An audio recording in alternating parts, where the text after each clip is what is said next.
for a field work is, go to the Decathlon, buy brilliant, clothes, have binoculars, have long lens cameras, and this and that and that. So I didn't have any of those. So I borrowed my husband's trousers and his oversized shirt. I wore them. Didn't even have binocs. So I went to that. Okay, so it wasn't planned at all, your No, first not field at all. work? It just, I had this whim because my mother's place was in where there was good bus connectivity. And so I just found out which bus goes to that particular place, got onto that, and then just went there. And then there was lots of garbage over there. And then to get to the place where there were lots of vultures, I had to literally walk on the garbage and then go there. And then over there, it was a wonderful sight. I could see how many? Four species of vultures over there, at least 5 to 6 individuals of king vultures, beautiful vultures they are, and just at the back of them, I could see huge big cattle carcasses that were, burning in the fire. That was a sight to behold. Even after so many long years, I just can't, forget that sight. That was my, solo field work. After that, many field works happened in the city, outside.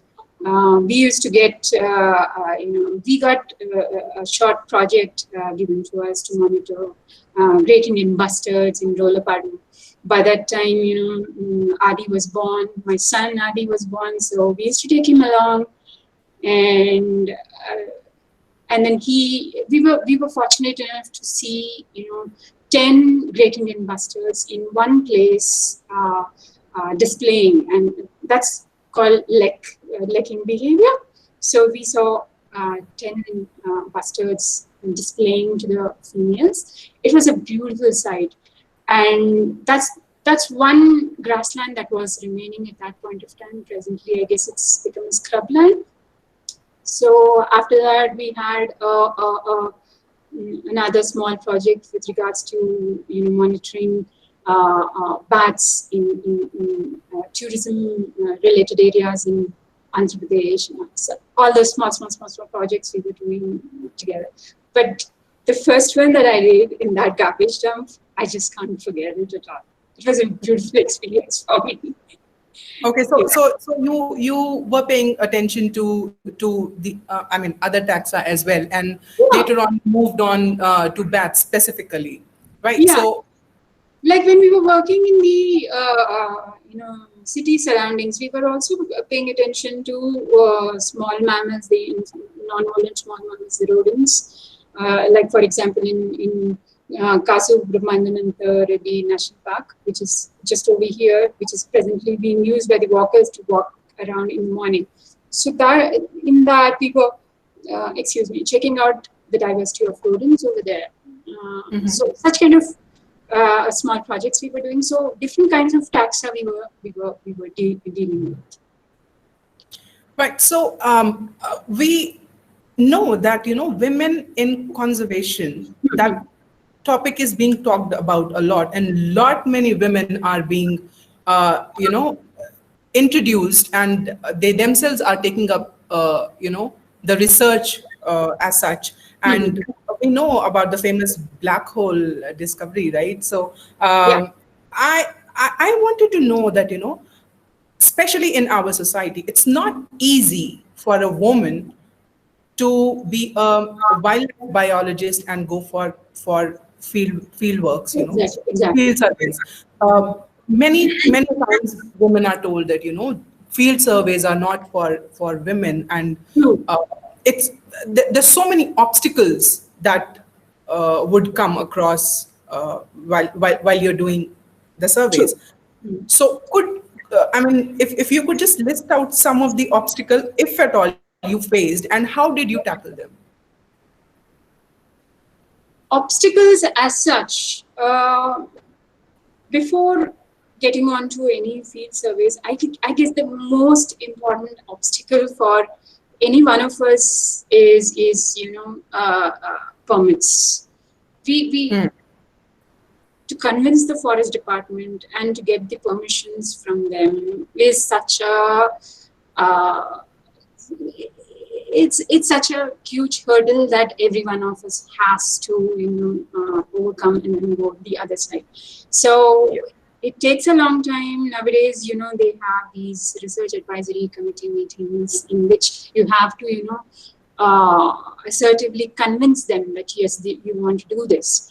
Nowadays, it's like they are getting convinced, whether it is a male or a female, they are getting convinced, and people are giving permits. Although it's a bit difficult, it's a bit of a procedure, but still they are giving positive feedback as to what we should do, or what are they going to permit and what they are not going to permit, and then we can change our project proposal according to that, and then again resubmit and then get. But then the thing is, so much of time in our PhD works is getting lost because of these bureaucratic hurdles, which certain some they don't take so much of time. That's what I feel. But if you see, like for example, I had got permissions to work in Karnataka, but then when I went for my field work, I was told that you have only territorial permissions, you don't have wildlife permissions. Now, Yeah, and I guess it's very, very important to know the categorization of forest exactly. divisions, and Exactly. Territorial is wherever it's not territorial doesn't come under protected areas. All those protected areas come under wildlife. So that I wouldn't know, and then I had asked for permissions in general, and I was given permissions in general, not into wildlife areas. So that was a big hurdle. Like I went there with all my field equipment, and then there's no permission, and then it was really frustrating, because you are missing out on so much of field time, because there are many other field areas you have already planned to go on to. It's not just only one field area you would go and then come back. It's not that. Like if I had started my work in Karnataka, I have already decided what all districts or what all places in each district I'm going to visit and for what period of time. So if over in one place I'm delayed, like last time I got delayed for at least 5 days in Coorg, just constantly talking to the forest department people to allow me to go into the forest areas and do some surveys over there, and they just couldn't get convinced at all. They said I need to get permission from the PCCA as well. So I lost 5 long days, because of which the other field areas suffer, because I have to compress my field surveys in the other areas and then compensate over there, so that in total my field time is, like for example, say 1 month, and I should finish off everything in that 1 month. I can't keep on dilly-dallying every place, because I need to come back, and then I also need to do analysis of my data that I've collected. So that's one major hurdle. But other than that, I don't think there were any other hurdles other than small physical difficulties, like falling ill because of stomach illnesses, or having a sudden period visiting you saying, "Hi, I'm still here," exactly. out of nowhere, and Yeah. then you have to say, "Oh, okay, fine. How do I go about now?" And then I mean, we are always prepared. We women are like prepared with stuff, and then like I had this sudden experience happening to me in Kerala. No warning, nothing, and period visits me saying, "Hi, I'm here." So I So guess that happens to most of the women true, scientists who are in the field. yeah, And besides the permissions thingy, yeah. So it becomes even more troublesome when your projects are time bound. that's You right. just cannot. Yeah, exactly. I agree to that. That's right. Otherwise, I mean, uh, managing that, we have to use the open, or if we are very fortunate enough, somebody, graciously allows us access to their washrooms. Otherwise, open is the place Yeah. which we have to use. No, we can't be shy about anything. And then I feel most of the time I had, understanding colleagues along with me. My team members were very understanding, and they used to give us, the required privacy that we needed, and then we could, I could,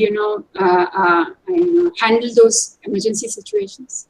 But Yeah. other than that, I had one, strange experience in Andaman. So we were to go from one cave to the other, and then in one of the caves there was a vertical wall. It was just a vertical sheer wall, and I am supposed to climb over that. I have no idea how to climb anything. So I was like, is there no other place to go? They said, no, there's no, you have to climb this. And then somehow 2, 3 people, helped us, and then I could go about that and then go. Other than that, everything else is absolutely fine. Falling down, Yeah. on a bum, and it's okay. So if I ask you, do you Yeah, remember like all the places you have visited only for your field work? I mean, the field surveys. yeah, I do. I mean, I really, really have very fond memories of Andaman. Mm-hmm. Um, and yeah, the most frustrating memory was working in Silent Valley, wherein my shoe was filled up with leeches. I was like, Beaches. what am I doing here? At that point of time, I felt, what am I doing here? Why am I walking in leech country? Why can't a tiger just come and then do something? Why am I here? These were the questions that were going on as I was walking to some supposed roost where there might be a bat. And I'm Mm-hmm. walking through undergrowth that is completely filled up with leeches. I, Mm-hmm. I I open my shoe periodically. There are 20, 30 leeches. Take them off using salt. Again, put the shoe back. It is already fully drenched with blood. Again, keep walking. Again, filled up with leeches. Oh, that was the most horrible experience. I'm telling you. No matter what you do, the leeches won't leave you at all. And then we come back, we sit on a bench, clean ourselves with, slowly take out each and every leech. And we are bleeding. And then there were some tourists going by us, and then they were standing and then glaring at us. Oh my God, look at her. Like, and then one somehow, reaches my thigh. I don't know how, from where. And then from there also, I'm having a leech biting me there. And then I have to rush to my room to clear that up. So that was the most horrible experience. But other than that, I mean, I loved working in Andaman, because in Andaman, it's like, it rains whenever it wants to. Just like that. Yeah. The sky is wonderfully clear, and then we think, oh, it's not going to rain, and then we carry all our equipment and everything. We are going in the forest, and then suddenly it decides to rain, and we are completely wet, and then we still have to continue. We can't just say, oh, it's raining, shall we go back? No, we are already half the way inside the rainforest, and it's not possible for us to come back. And that too, one of us or two of us can't come back because we can't see the way at all. It's such a thick jungle. So we keep walking, and just by our body heat, we are all dried up again. And again, once we are in the cave, finish off our work, we are drenched by the wetness of the cave floor, and also the pee of the bats. Come back, keep walking back, and again get drenched. So whenever it wants to, it rains over there. But it's a very lovely, and I must say, for a bat biologist, a heaven for bats. Bat biologists are there. Loads of caves to go and then explore and then get to know what are the cave fauna out there. Beautiful experience. Once we were, setting up our half track, and we were walking by a path, and there was a small, I guess, a pit viper or something like that. It was hanging onto a bamboo just beside the path. And it was nice and lazily sitting around. We just avoided that when we saw him. We avoided and went the other way, put up our harp traps. And we even put up our, what's that called? Trail cam. Uh-huh. And yeah, and then we thought we tested it. We are getting visuals. That's what we thought. And then we came back. And we went back to check the nets because whenever we put the mist nets or the harp traps, it's always advisable to check it periodically because sometimes bats get entangled inside the mist nets, and then because they are very very scared, they might stress get themselves stressed out and they might die in that. So it's better to every say half an hour or so, where all we set up our mist nets, we keep walking from one mist net to other so that if there are any bats, we immediately disentangle them and put them safely in cloth bags, and they feel safe and then stress free. So we were doing that. So we walked from that place to another mist net and another, and then we came back again. And then we took our mist nets, our harp trap, and the trail cam, and went back, and then we checked. There was nothing in that because we forgot to switch it on. So that was so hilarious, but that's how things work in field. You think you're totally prepared, but then things happen like that. Yeah, exactly. So if you are absolutely prepared for one thing, but then there are few things that you always forget to keep Yeah, prepared in the field surveys. I can exactly. mirror Exactly. with that. So there are so many women researchers, Hmm. like their journey starts from the decision that they Hmm. make. Hmm. Why are they going to do it, right? Hmm. So if Yeah. at all you are an inspiration to so many women scientists who, I mean, young researchers who would want their career to be in the field of research. Hmm. What would you what is it, I mean, the suggestion that you would give them, or what is needed to take that decision? I feel for a woman to take up any work, any work, we need good support system.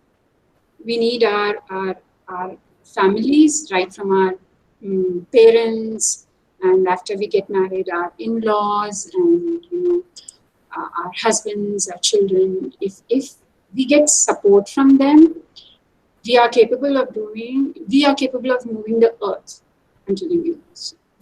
I mean, I have myself experienced that because of the support system that I got from my husband and my son later on, I have been able to do all those things that you're talking to me to people about me.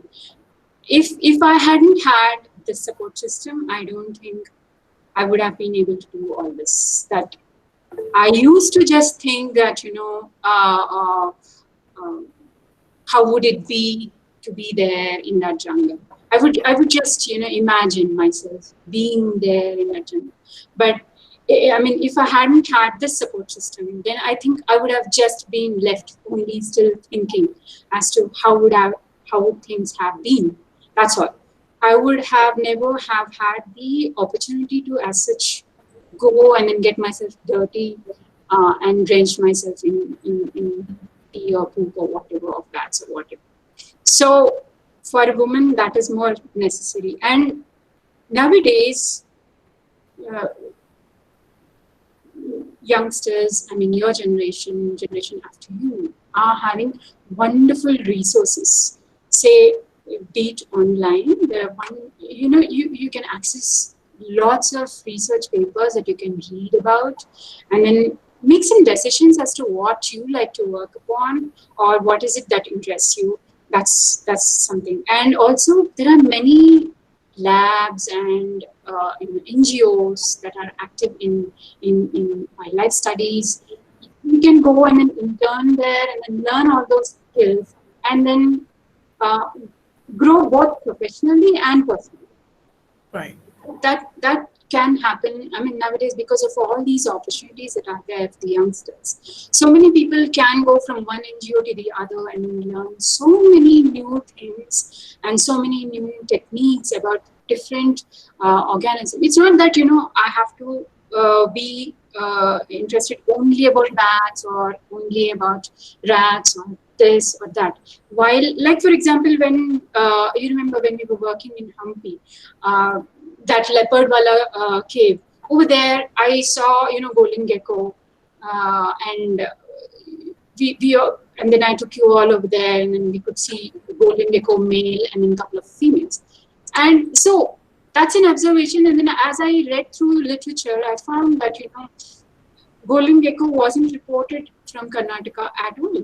So that becomes a significant contribution. It's a small paper. It's just a one-page research paper, but it's a huge contribution for golden gecko biologists. And one thing led to another, and then that data was used for doing climate change, effects of climate change on golden gecko distribution. That small contribution of ours that we went and then saw in our field work when we were working on bats. We just made a small observation on a golden gecko, and that information was used in a paper that Srini published, Srini and Adi published on climate change effects on golden gecko. So we when we get ourselves equipped with different techniques about different organisms, and also if we get ourselves equipped with the knowledge of different organisms, then it'll be helping us. Yeah, it'll help us to grow in knowledge, and also we can make observations that are very significant for those organisms. Like, I guess the other day you were telling me about the snake that you saw in I guess Arunachal, if I'm not mistaken. Oh yeah. So we were there for camera trapping to monitor mammals in that area in Arunachal Pradesh, and suddenly that was the result of development. So there was a road being made over there, and they were blasting the hills and rocks over there, and suddenly there was a snake over there, and it was a pit viper. I personally do not have much knowledge about snakes as such, but then we could that was a discovery, because that was just later on I got to know that that was just a second known record for that snake species. And there are always unexpected discoveries when you go for a field work. I think what you need to be prepared for is observe everything that is there around you when you go. So it's not like you have gone to survey bats, but you have to pay attention to everything. Yeah. The other day, there's one more teammate of mine. He and we went to Andhra Pradesh in search of bats in parts of Vishakhapatnam. So over there, when we were serving, we were told about a particular cave on the seaside. So we went, walking miles and miles together. And over there, for our dismay, we came to know that it was taken up by, ONGC for, taking out oil from the sea. And we could just access the tunnel that they had made for, say, couple of meters. That's all. So we went over there. Obviously, there won't be any bats. I just went in to check if there would be any bats, but it was all man-made and completely covered with metal. It was so, frustrating, because for 2 days we were searching for this said cave that was there long ago, that was, observed by locals over there. So I went in there and I saw something hopping by. I just, picked it up, put it in my pocket, and then came out. And when I came back to, the headquarters and then checked out what frog it is, turns out it's a Gunther's toad, and it is, I guess, the second record from the whole of Andhra Pradesh. So that again. So again, we are going for bad studies, but then there are different other things that we can keep our eye on and contribute, for the information for such kind of other biota also. You don't have to be putting your efforts concerted only on one and then turn a blind eye on the other. But no, I'm not going to see all those things. Kind of, we can't be like that at all. What do you feel? Have you seen, felt something like this in any other place?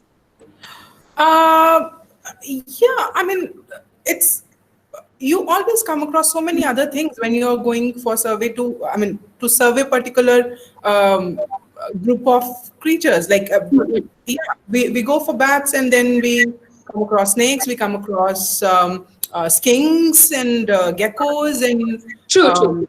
yeah, and so we were doing a survey in Eastern Himalayas, and uh, we were again camera trapping, but then lots of things that we got to know about the myths that are prevalent everywhere related to wildlife. Right from bears, like, oh, people over there, they kill bears just to sell the bile of bear for lakhs of rupees, and Yeah. yeah, and pangolin trafficking. That is, Oh my. uh, yeah. So That's a huge thing. Yeah, true. yeah, so you go for one thing, but then you have so many other things to pay attention to. And if you do, I guess you can get a lot of information from a single field survey. Yeah. Exactly. Even Yeah, so sorry, when we were doing our field surveys, you and I and all our teammates, we've also seen that in lots of places people do eat bats. Like for example, in Andamans, the team that I was working, the locals that I was working along with, they have this rule that every month, at least once, they need to eat those large fruit bats that we see commonly around our homes. So I was like, why do you just need? the fruit bats you're talking about. I'm sorry? Is it just the fruit bats you're talking Yeah, about? Are yeah, they the because fruit? yeah, the large fruit bats, the Indian flying fox. But over there in Andamans, it's we have three different species over there. So we said, yeah, this large fruit bat we eat, and every month at least once they need to eat so that they do not get asthma, or they do not get any other respiratory problems. That's what they think eating bat flesh does. And sometimes some of these local communities, because they do not have access to all these expensive meats, this is a very cheap and easy source of protein. So they eat bats. And you remember one of those temples that we walked to for so many kilometers over there? One of the guys, he said that, they fry bats in oil and then they apply that oil to disabled children so that, they start walking. That's what they feel, that, by a miracle, just by applying bat oil, the children start walking and all. So it's really very common that, bats are persecuted for all these supposed cures that they possess. But it's not like that. It's like any other animal. You are eating chicken or mutton. It's like that. So it's because I don't think they have awareness that it doesn't do anything of that sort. And so such kind of myths are there. And also there was one place, I found that like the bats smell a lot, so we don't want them here, and they are smoked out because they make sound or they are very dirty smelling. But as bat biologists, I have observed these bats are extremely and incredibly cute and incredibly clean also. They keep grooming themselves, and also they keep grooming their pups. So they are very, very clean animals. It's because their poop is lying over there. It's the smell of that, Yeah. which is but natural. So, but we should not persecute bats just because some smell is coming up or any such thing. That's what I guess we have seen everywhere Yeah, where we have yeah. worked. So since your research now primarily focuses on bats, so we'll Hmm. we'll now move on to bats. Okay. I've got a question. I've got a question from Jyoti. She's asking that if you do not have support from society or your parents or whoever needs to approve, what are you supposed to do as someone who is really interested in research? What how are you going to convince your parents or people who are imposing any kind of restriction on you? I mean, I guess you can also join me in this if I'm not filling up much.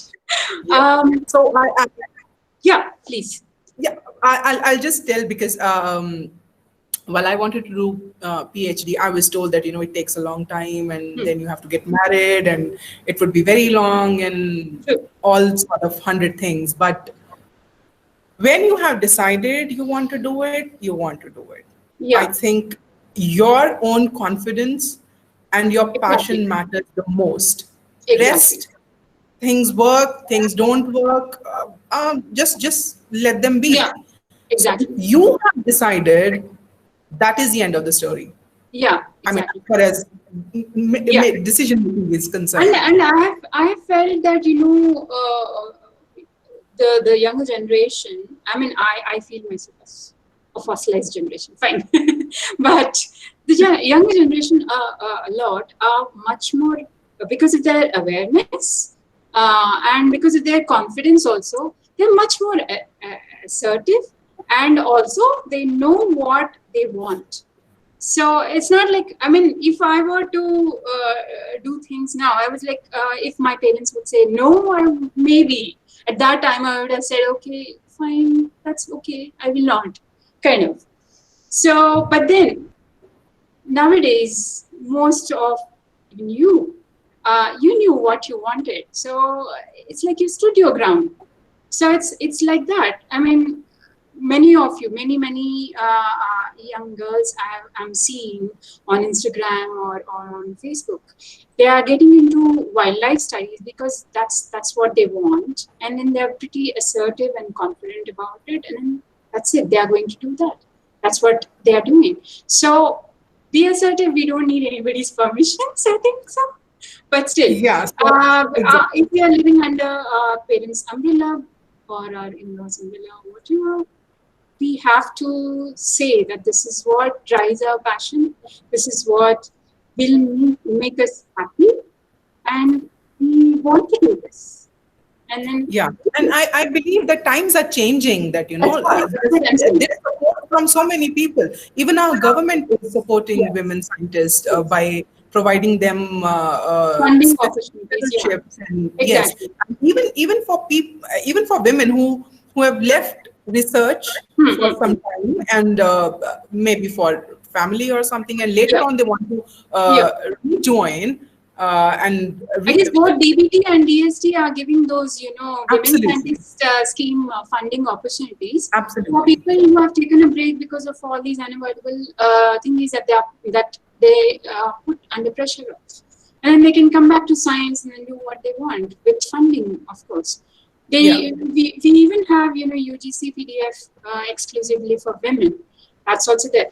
Earlier, when I started off, we used to have normal CSAR, RA ship, wherein I had to compete with all the others, be it a male, female, whatever. There was no as such for females or any such thing. Only I guess we had DST, and it was extremely tough competition. But then nowadays, with all these different schemes, you have good options for funding. That's what, yeah, I Right. totally agree. And we also have opportunities of getting funding from abroad. Uh, we can get associated, we can join under any good organization, and then we can get funding from abroad for our projects that we want to do in wildlife. So funding is there, we can approach and then we can do. And I was seeing one more thing. Earlier, I used to be asked, कि क्यों madam, why do you want to do all these research work? It has been done in funding agencies. When I used to go for my funding agency interviews, I used to get that.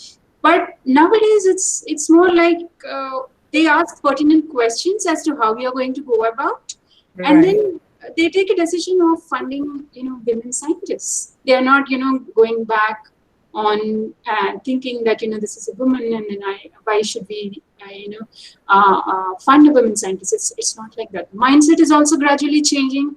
I guess even the society's mindset is also very gradually changing, that yes, more and more women are needed into research fields. That's what I feel. What do you say? What do you want to contribute to that? Exactly. As I've said, that if you are ready, then things work out on their own. Yeah. It's okay. So if we don't work out, also no problem. We can work it out again. Yeah, exactly. So moving on to your baby, I would say Hanuman Hali. You have received so many grants to study the rare kolar roundleaf bat. Yeah. I know personally that it's a long story, but is there any way you can summarize it and, tell how the experience was and how is it so far?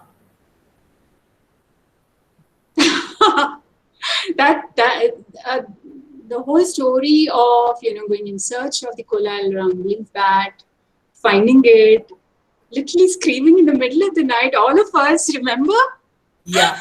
At the toll gate, that we saw the kolar leaf nose bat. That was something that's, even now when we go to kolar, I still remember that those exciting moments. But the moments leading to that excitement were a lot of struggle, going around different places in search of the bat and asking various community elders. Like, that's what I feel, that I relied most of my information on the community elders, whoever they are. Wherever we went, I guess we went to all the village areas. Absolutely. And remotest of the areas we've gone. And then we've always talked to the villagers, going down to their level and then talking to them, respectfully, because they are the holders of the knowledge of that area. And then I know I have a MSc, a PhD, all these fancy degrees from a brilliant university, but the knowledge that say one of the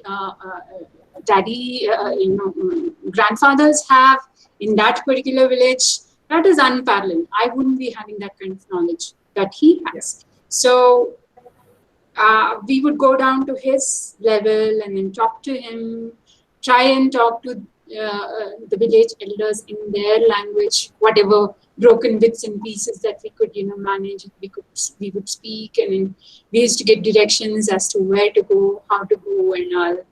I mean, I remember that we used to be on a call with Srini, and then he used to tell us, okay, go on to that hill, maybe from there you can see Hanuman Ali. I remember there were 5 villages with the name Hanuman Ali, and I know that was the most confusing thing as to which Hanuman Ali we have to go to. So we were like, okay, first we'll try with this Hanuman Ali. If this doesn't work out, we'll go to some other Hanuman Ali and then check it out. Yeah. So when we asked the bus conductors also, I guess you remember. Oh, almost everybody in the meeting. Yeah, the bus conductors, the bus drivers, where any Hanuman Ali is, and then they said, okay, there's a place.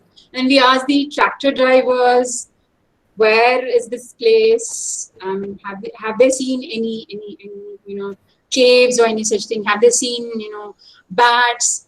What I did was, before I went on to my field work, I listed out terms that we can speak in key terms that we can speak in that particular language, I do that every time. If it's Hindi, it's fine. But if it is, Kannada, Tamil, or Malayalam, or any such thing that which I can't speak fluently, so I learn certain key terms and jot it down in a book, and then I go and then I ask, oh, do you know this? How do you? I mean, have you seen this thing? Or I mean, whatever a bat is called in their language. So have you Yeah. seen it somewhere nearby? And then people directed us to a hill, and then we went up the hill very, very, very carefully initially. Remember? Yeah. So that Yeah. we don't slip and all, because it was Um, all cut because of the illegal mining that was happening on the hillock in Hanmanali.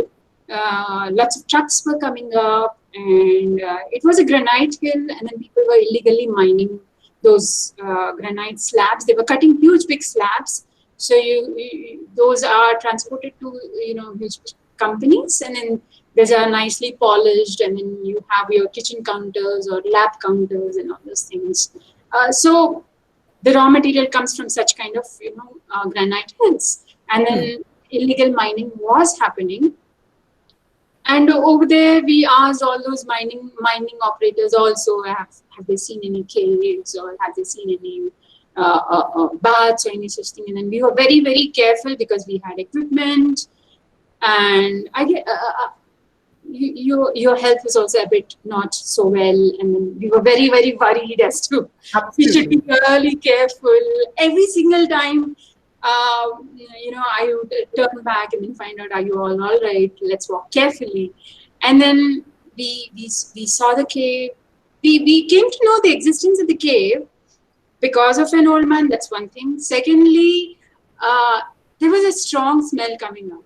For us, bad biologists, that's like, yes, this is the place. We really love smell of bat poop.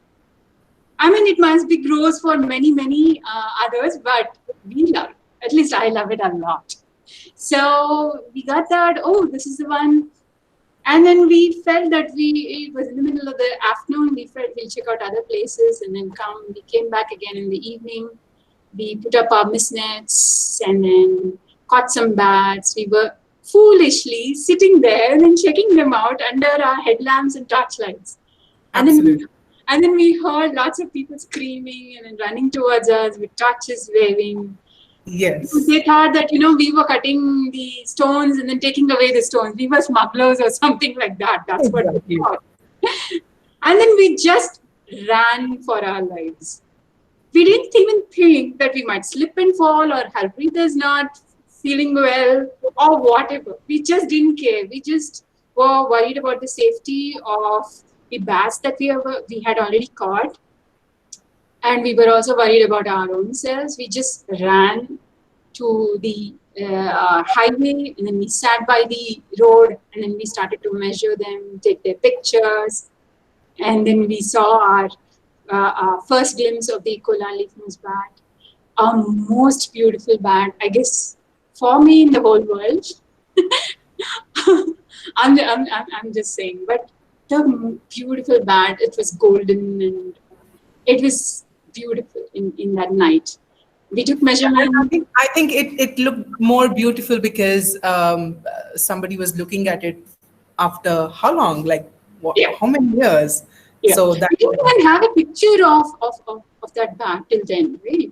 We didn't yeah, even have a reference picture as to how Kulali was absolutely. born. Yes. So Yes. that was a wonderful moment, seeing that for the first time. It was so beautiful, such a beautiful sight to behold. And then after taking all that, we just released it safely back to Vaini. Best part is we forgot that we had to take the return bus. I know. And that is the reason why we had to sleep on the road. Yeah. Yeah, I know.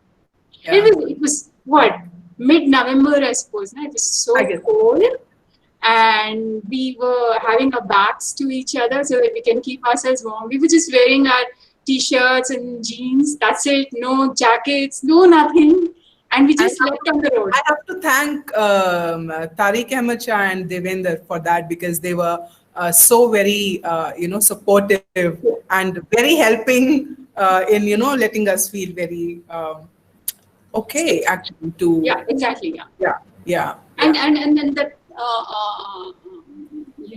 the person who was working at the toll, he brought a Yes, tarpaulin and then covered us up in the night so that yes, we don't yes. feel cold. So kind of Ab- it, yeah, it, it I mean, it was really a struggle. We were so tired early in the morning that every possible bone of ours was aching, and then we had to move on to the next field area, get into the bus, yes, move on, talk to the DFO and on. So yes. So wonderful. when we talk about bats, like they being nocturnal, Hmm. and we have lots many myths related to True. bats, and you have been working towards conservation of bats in many areas. And Yeah. how daunting do you think this task is to convince people that bats needs conservation? Because um, they are thought of as devils, and Yeah. because they live in the night and people kill them just for the sake of it, like, Exactly.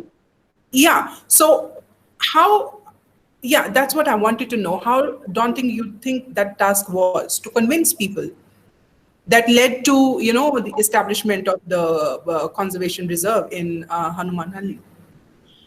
Uh, I mean, this is the myths that are associated with bats is has been passed on from generation to generation.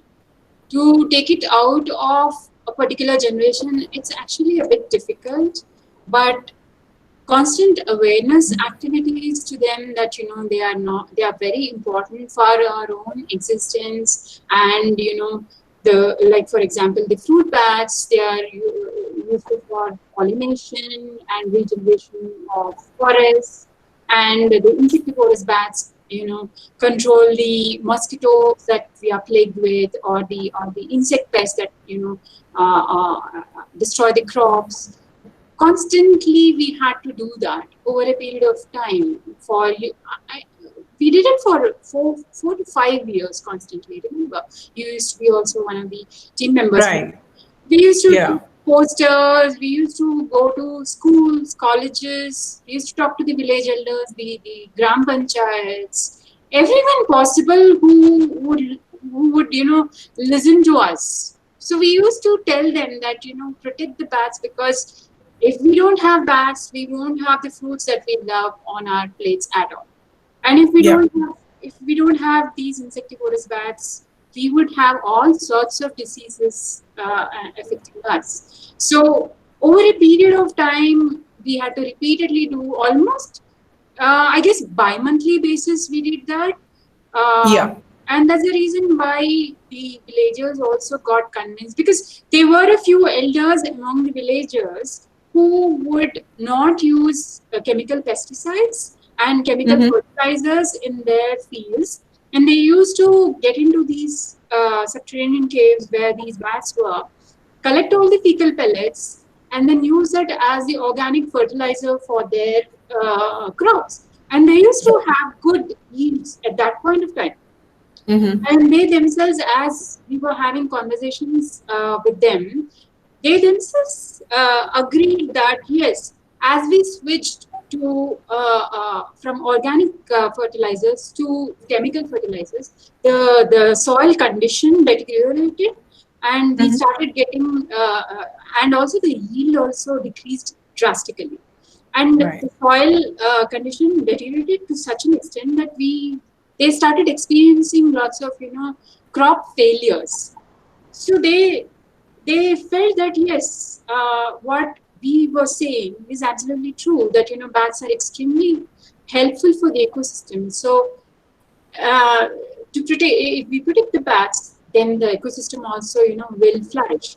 And it so happened over a period of time, as we were doing all these activities and also convincing the administration to protect the bat and its habitat, the habitat also started to heal itself, because simultaneously the mining was also banned over there. And very, Right. very gradually we have seen that happening, that ecological Yes. succession happened, and slowly the habitat also healed. The people started to get good crops because there was not much disturbance happening over there. The water Right. table also, improved over there, and everything started going in a positive manner. And so the villagers, even now, they feel that that whole habitat needs to be, like totally cordoned off and protected, so that the associated habitats get completely healed, and then they become all right.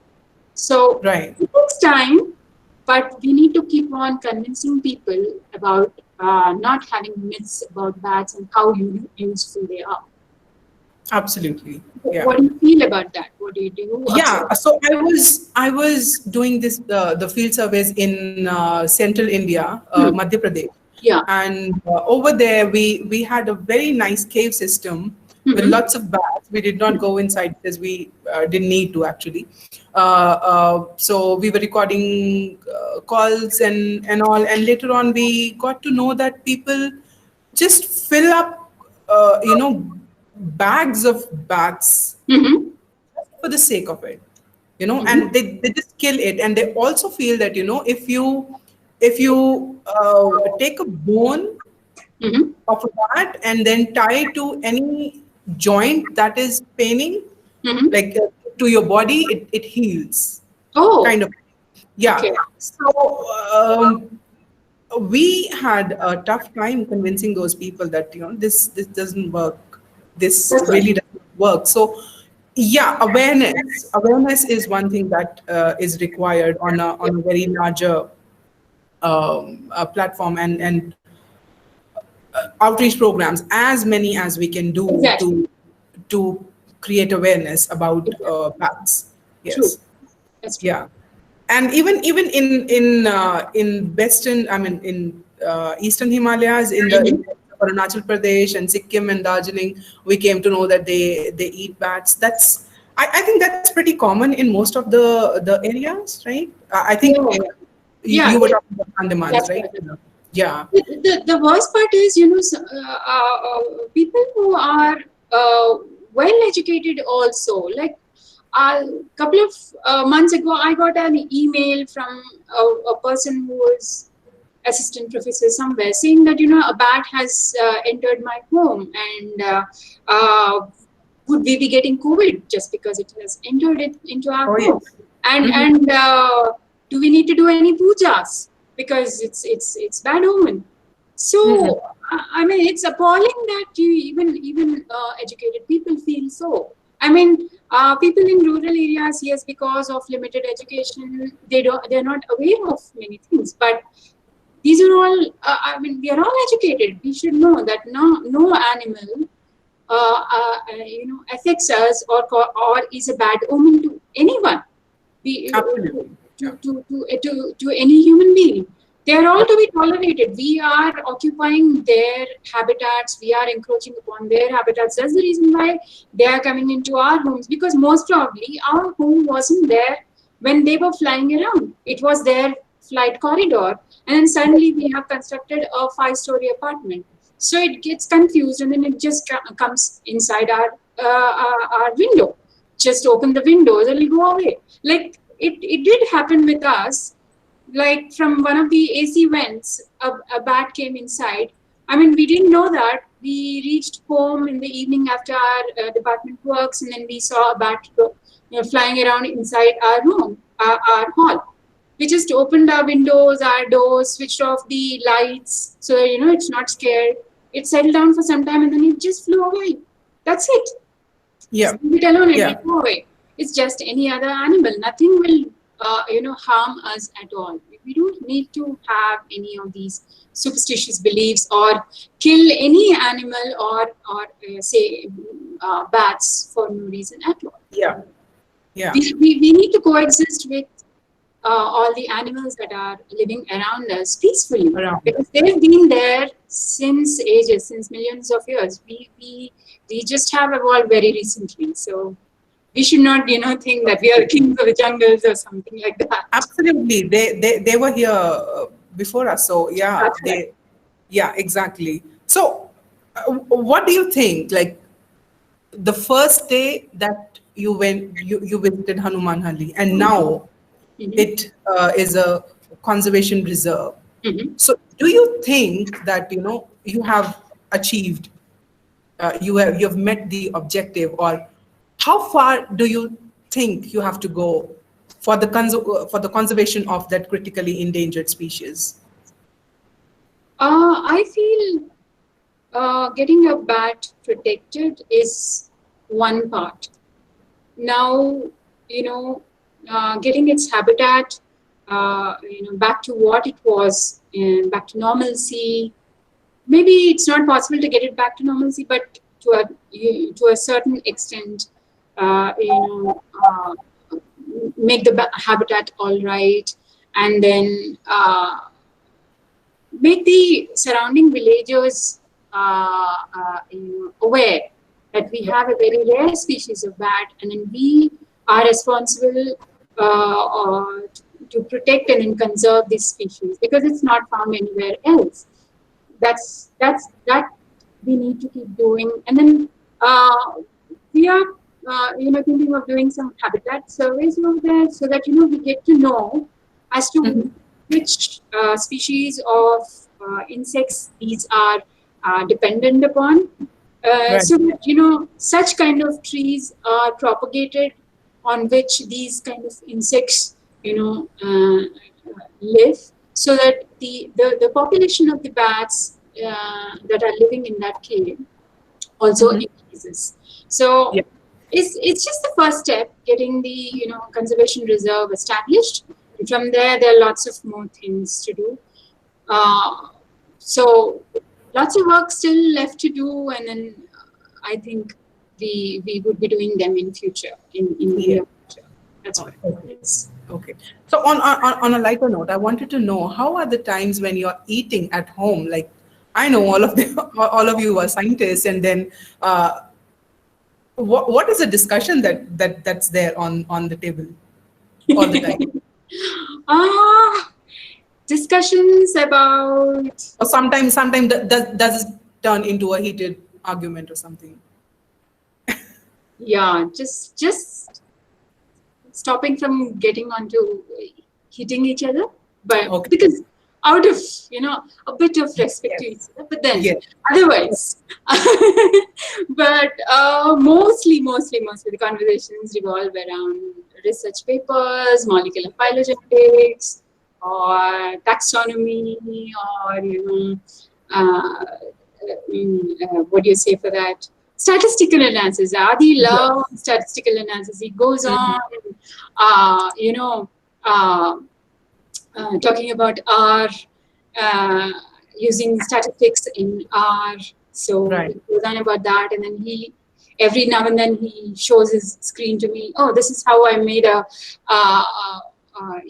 plot in R. That's how easy it is. Within a couple of pressing of buttons, I got this. It's as easy as that. Mm-hmm. Stuff like that, and then he even tries making phylogenetic trees.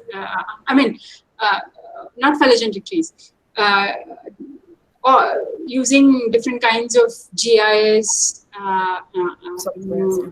softwares and all those things. And he I'm not very much knowledgeable about GIS softwares. I used to, but then I lost touch because there was a huge big gap. So now I don't remember any of that. So he keeps showing me, and then he wants to teach me all those things. So there's constant Yeah, sharing of it's ideas, fun. It's fun, and but sometimes it's a bit frustrating also because you get to listen to okay. all this constantly. Uh-huh. But it's So okay. so if we move on from that, like, what what do you think are do's and don'ts of getting into a field survey, and then data collection, or when you're going for a field survey, Mhm. just generally, what would you say about that? Um, I feel is we need to be completely organized. Mhm. So uh, I started having this habit that I call up my team members and I say, keep this log, keep that log, keep those biscuits, the salt ones, the biscuit, the sweet ones, the medicines, every possible thing. Like we need to, if you are leading a team, we need to ensure that everyone is carrying what is extremely necessary for them. Like if there are certain medicines that they are dependent upon, Yeah. keep those. I'm presently talking about the basics. So keep those, things and ensure everyone has that. I even asked, keep a pair of chappals and are your shoes fine? Check them out and all those Yes. things. And Yes. then if one is responsible for keeping all the misnets, how many misnets have you kept? Like which one is what length? Have you marked that out? All those things, all those small integrities you need to have noted down. And like for example, if I'm carrying multiple bags, so I note down most of our bags are black in color. So if Yeah. one of my black bag is having a red lining, so I write in that red lining wala bag, I'm having a bat detector, a torch, or this and that, so that when I have used that in my field, and then when I'm coming back or packing for the next field site, I should not pack it just like that, dump it just like that into something else, and it doesn't fit, and then you are sitting and then wondering what are you doing. So if you're organized, then you know what you're doing properly. You keep everything in a proper way. You ensure you're having rainwear, everything you need to ensure, and the safety of your team members and you are extremely important that you need to pay attention to. Yeah. And we cannot it's very tempting that you're standing at the edge of a hill or something, and then you want to take pictures standing there. That's very dangerous. You might slip and Yeah. fall. Yeah. So we are going there to collect data, to make observations, not adventure seeking or any such thing. Mostly people feel that wildlife studies, oh my God, that's adventurous. You can, Yeah. So the first thing that comes out is your cameras, yes, but I think that should be that shouldn't be the priority. yeah, For me, I think shoes and true, clothes, absolutely, absolutely, they are very important, true, and you have all the equipment that you need, and yeah, cameras, yeah, they're always there with you, fine, but yeah, then because I made a mistake, I went to Darjeeling, and hmm. then I did not get anything to keep myself warm, like Oh, a jumper or something, and I had to borrow it, and then I underestimated the weather over there, and I true, fell ill in Singalila National Park, where there was no connection, oh, no phones, nothing, and if I decide to die, then even for that, I'll have to wait for at least 2 to 3 hours because oh. there's nobody. So yeah, that is that. Those are the things that are pretty important. Yeah. So as you were saying, shoes. Like many times we slip and fall because we wear the wrong kind of shoes. So Absolutely. we need to pay attention when we are buying shoes. We might think the most expensive shoes are the ones that would be very useful in field, something like that we feel.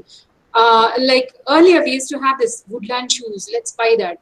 Before Decathlon was in, woodland Oh, yeah. was the shoes. So, Yeah. and then they used to, peddle these outdoorish shoes. We did buy that, and then we slipped and fell like crazy many times.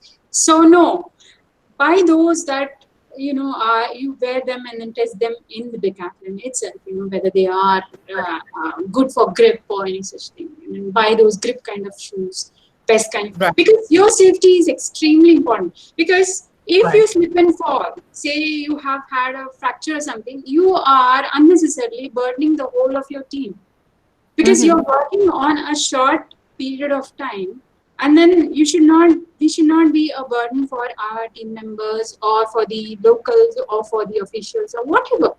So in Right. that way, we have to think practically and then go about. And uh, before we set out to field, do our research work properly as to what Yes. works have been done over there. Do our literature survey, as I was taking my class the other day for my master's students. Do your literature survey well. What all works have been done there? That knowledge is needed for you, because and if people have worked in certain caves there, what diversity is found over there, have an idea and then go. And small things like I write down certain key terms and then go in different languages so that I can use that and communicate if I can't speak those languages. Or Right. and always keep in mind that the locals and the staff in the forest department, they Absolutely. are really knowledgeable people. They Yeah. might think they might not have as much knowledge as we have, but no, they do have wonderful knowledge of their area. We need to respect that, and then you Absolutely. use that knowledge for our advantage to go to different caves, ask them. The first thing that we do, I mean, you might also remember, the first thing we always do is sit in the DFO's office and then talk to their staff. Have they seen any caves with bats in them? And then as we talk to the DFO explaining as to why we are here, and then he Right. also asks his staff and he asks as to Yeah. what they are doing and all those things. So that's Yeah. most important. We need to respect that, and then treat them as human beings, as persons with great amount of knowledge. They might be from a different background, but they are having they are treasure troves of knowledge that we need to keep in mind. And the next thing is the data. It depends upon the research question that you're asking in whatever you're planning to do. If this is a particular project, then what is the research question that you have, and what is the Right. kind of data that you need to collect for that you need to keep in mind, and then collect that kind of data, and then go Yes. in the field organized and focused on those kind of data collection, and then come back and then do the data analysis in the manner that you have already thought Right. about. So if we just go for thrill seeking or adventure seeking, I don't think it would work out well. You would be wasting your time, your energy, and your money. So these are the things that I feel we should uh, uh, we should do over there. And Yeah. as a woman also, I didn't feel that I'm a woman, I need to be like this or like that. No, I was respectful of the people around me, and I when was down to their level. If they said, madam, you have to cook today for all our meals, I said, okay, fine, I will cook. It's like that. And Yeah. if we had to live in their houses with whatever bare minimum that they could offer, we accept it. I mean, I Yeah. accept it. I can't just start a tantrum saying that I need this, I need that. It's not possible. They can't do anything about it. Like Yeah. like in Andamans, we didn't even have a toilet, so out in the open for whatever. So Right. all of us, we have to accept. Uh, we have to undergo all that, and it's a growing experience. It's a experience that makes us understand how, in spite of all that, those people living over there in such difficult conditions, they are surviving, and you get to understand their survival skills, and then you understand how life is so beautiful over there. Absolutely. That's what my take home would be, is after every field work, that people are living in small huts or in remotest of the jungles, and they are happy in really the bare minimum. Some people don't even have any clothes to wear, just a nightie or so, and they're absolutely fine. It's like that. Yeah. What's your take about this? Oh, well, what I feel is that there are many mistakes I did while I was doing field surveys, and then I realized that I did not collect a particular set of data. Mhm. I missed on that, which could have been really, really useful. Mhm. So yeah, so observe everything, Yeah. write down everything, and even the direction you're facing and the Exactly. dominant vegetation species, and how far is the water body, and everything, everything. Yeah. You never know when you're doing ecological studies, anything, and everything would account for somebody Matter. other. Yeah, exactly. So when we're talking about bats, I think we will be talking more in detail in your lecture series, which Exactly. would be at the end of this month, Mhm. and the details of which would be shared with the participants later. So we're looking forward to that. We would be talking in detail about bats, their identification, right from identification to conservation, and uh, so, what is your take-home message when you are a woman scientist who is passionate to work for wildlife? What is it that is most important? I feel the drive uh, uh, is the most important. That this is what you want to do. You decide that this is what you want to do, and just go for it. Don't have second thoughts, because we women are very very famous in self doubting ourselves. So stop having that. Have confidence in our own selves. If we still do not have much confidence, talk to your women colleagues, or senior researchers, women researchers in the field. Talk to them and ease your doubts, but stick to your passion. Go for Yeah. it. Don't shift your research interest into something else, just because somebody said that this is not for women. No, Hmm. yeah, we can do anything. We can be in the most difficult conditions also, and then come out of it, and then produce great research papers. So we can Right. do anything. Just have confidence and believe in your own self. That's what I feel. I have a few questions that Sure. were there in the chat box, and I would ask on their behalf.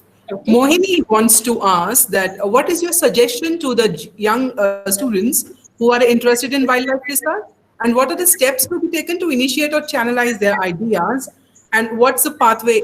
It's a long question, but then maybe you can answer that in parts. So, firstly, what are the suggestions for young students who are interested in wildlife research? I think most Um, of it, yes, you have explained pretty well yeah, in the that's what. That's beginning. what. Yes. During the course of the conversation, we have had some of these parts that were covered, but Yeah. um, I guess that should do. Is there? I Yeah. mean, So, you can also contribute to her answer. oh, well, for me, yeah, again, the same thing that, you need to know what you're questioning. That's You what need to know research your question. objectives. You need to know what you actually want to work on. And and you need to find a good guide. Yeah. Yeah. A nice lab where you can work right from morning to night. Yeah. And I think that is all you need. Yeah. Yeah, We've worked till 9:30 in the nights also, doing absolutely. extracting DNA. Yeah, Yeah, yeah, we've done that. It was yeah. fun. Yeah. So she wanted to ask that what can be the basement. So I feel the basement is your own interest and passion, Hmm. and how determined you are to Hmm. achieve that goal.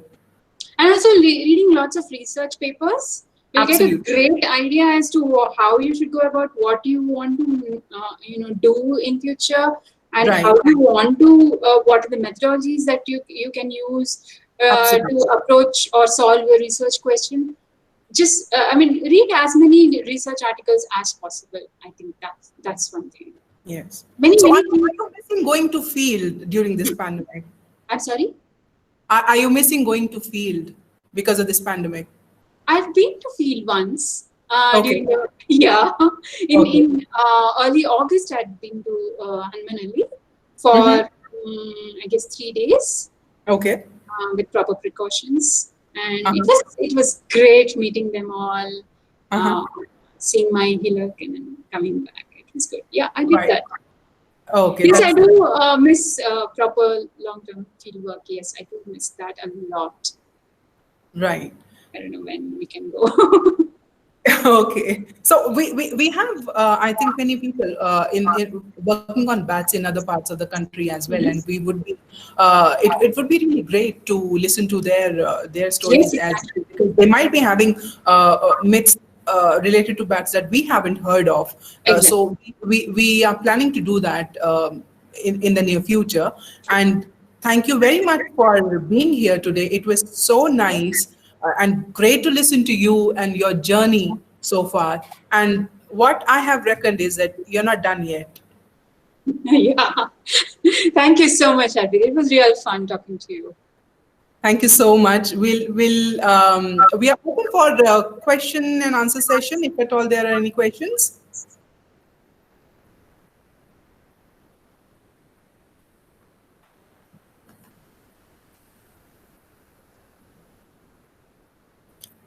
Meanwhile, I'll just announce that we have a series of e-certified lectures planned up yeah, in this month and the next as well. Hmm. Uh, Please keep checking the Facebook page and our YouTube channel as well, or you can contact us for any details. And we would be covering a lot of topics including wildlife forensics and GIS, bat identification, the conservation, and bioacoustics as well. And later on, we have a very interesting lecture series on R as well. So please stay tuned and keep checking the Facebook page. You can contact us, you can email us. And I think the director for CBCS is always available to answer any queries for the same. So if there are no questions, I would like to end this session. Thank you very much, Dr. Bhargavi, once again. It Thank was you. great listening to you, and we would be interacting with you again with your lecture series. Please uh, just keep checking for the details of that. Thank you so very Sure. much. Thank you. Thank you very much. We'll close the session now. Thank you.